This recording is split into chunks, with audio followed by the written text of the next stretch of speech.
Assalamualaikum warahmatullahi wabarakatuh. Sebelumnya perkenalkan, saya Isnia Nurmatus Soliha, NPM 206700120. Kali ini saya akan menjelaskan tentang buku Chris Davis, chapter yang pertama, tentang membangun efektif fungsi audit internal, TI internal, mata kuliah audit teknologi informasi yang diampu oleh Ibu Nora.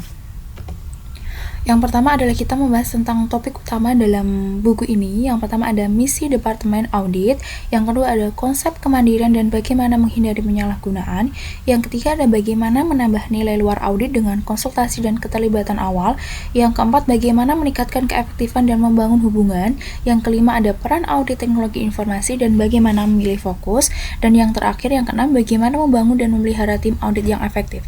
Nah, apa sih kali ini kita membahas tentang Departemen Audit. Nah, di Departemen Audit ini kita Departemen Audit sendiri itu punya misi Departemen Audit. Yang pertama untuk memberikan jaminan independen kepada komite audit. Yang kedua untuk meningkatkan keadaan pengendalian internal di perusahaan. Nah, tujuan dari Departemen Audit sendiri ini adalah harus mempromosikan internal control dan untuk membantu perusahaan mengembangkan solusi hemat biaya untuk mengatasi masalah. Selanjutnya ada independence the great myth. Nah, independensi adalah salah satu prinsip landasan departemen dari audit ini, yang dimana digunakan menjadi salah satu terbesar oleh departemen audit untuk menghindari nilai tambah.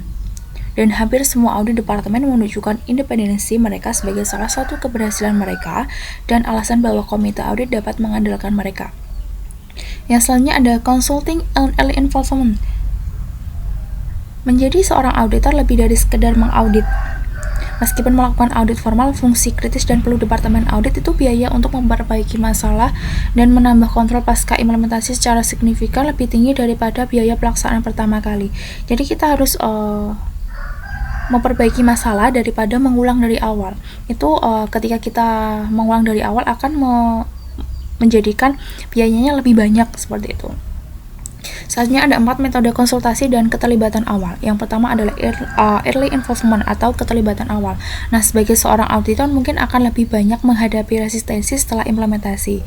Nah, yang kedua ada informal audit, di mana salah satu yang dihadapi setiap departemen di hampir setiap perusahaan adalah sumber daya kendala. Nah, selanjutnya ada knowledge sharing atau saling berbagi pengetahuan. Sebagai seorang auditor internal, kita harus memiliki perpaduan unik antara pengetahuan perusahaan dan mantan yang pernah terlibat dalam pengendalian internal teknologi informasi ini. Nah, sebagai departemen audit, kita dituntut harus kreatif dalam mencari hal yang baru. Nah, selanjutnya ada self-assessment atau penilaian diri. Nah, konsep lain untuk mempromosikan pengendalian di luar audit formal adalah pengendalian diri. Selanjutnya ada belajar membangun kemitraan. Nah, hubungan antara auditor teknologi informasi dengan organisasi harus kooperatif dan kolaboratif. Nah, langkah dasar yang dapat diambil untuk memulai dari belajar membangun kemitraan yang pertama ada bersikap serius tentang perubahan dan pertemuan dengan manajemen teknologi informasi. Nah, selanjutnya ada membangun penghubung audit formal dengan berbagai organisasi. Yang ketiga ada buat diri kita diundang ke pertemuan penting di mana pertemuan tersebut membahas tentang audit teknologi informasi. Yang keempat menumbuhkan sikap kerjasama. Jadi kita dituntut untuk bisa kerjasama dengan perusahaan-perusahaan yang berkaitan dengan audit teknologi informasi. Nah, selanjutnya ada menerapkan pertukaran pekerjaan dengan organisasi teknologi informasi lainnya. Yang terakhir adalah libatkan organisasi teknologi informasi dalam keputusan perekrut audit teknologi informasi. Nah, dari ada beberapa peran tim audit TI. Nah, model audit TI itu ada 3. Yang pertama auditor aplikasi. Nah, jumlah grup audit TI yang luar biasa. Sebenarnya bukan grup audit TI sama sekali. Nah, kelompok-kelompok ini tuh umumnya tidak berisi tentang auditor TI saja, melainkan terdiri dari orang-orang yang berkaitan dengan bisnis atau keuangan. Selanjutnya ada spesialis ekstraksi dan analisis data. Nah, masih ada kelompok audit TI lainnya yang menghabiskan sebagian besar waktunya untuk menarik dan menganalisis data dia. Nah, mereka cenderung ahli dalam ekstraksi dan analisis data seperti audit Common Language atau ACL.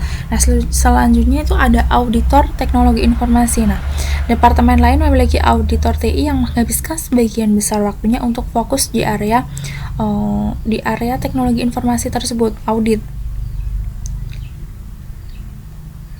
Selanjutnya ada membentuk dan memelihara efektif tim audit teknologi informasi. Nah, ada auditor TI karir. Nah, auditor TI karir ini adalah orang-orang yang seluruh latar belakangnya pada dasarnya terdiri dari melakukan audit teknologi informasi, bekerja di berbagai perusahaan.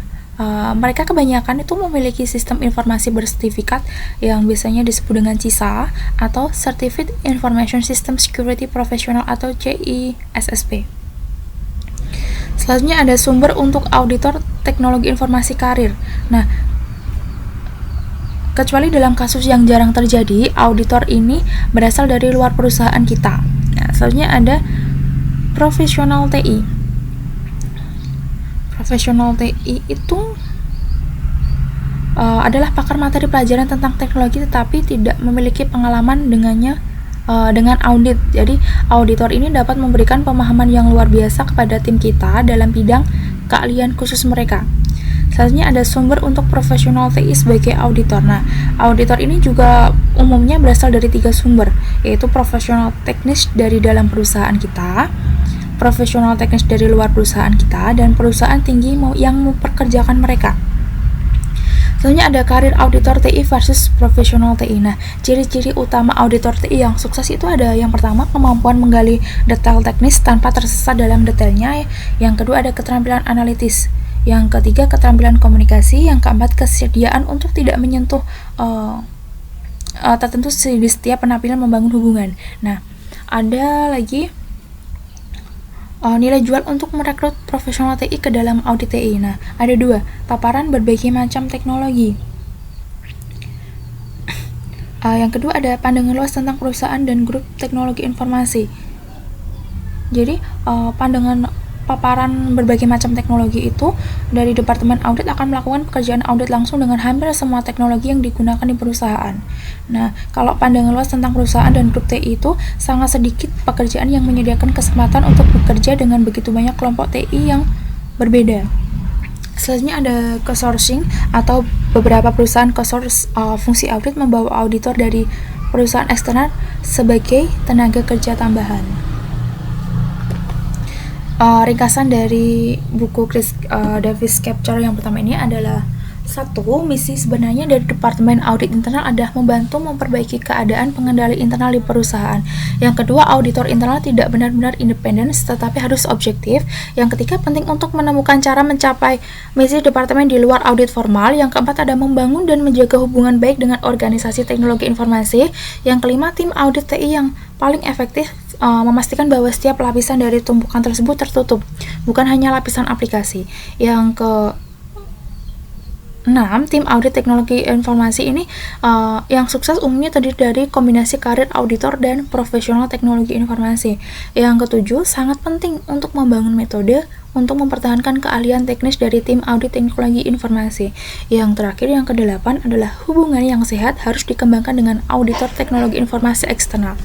Mungkin jika ada pertanyaan bisa langsung di kolom komentar, nanti bisa saya jawab. Terima kasih. Wassalamualaikum warahmatullahi wabarakatuh.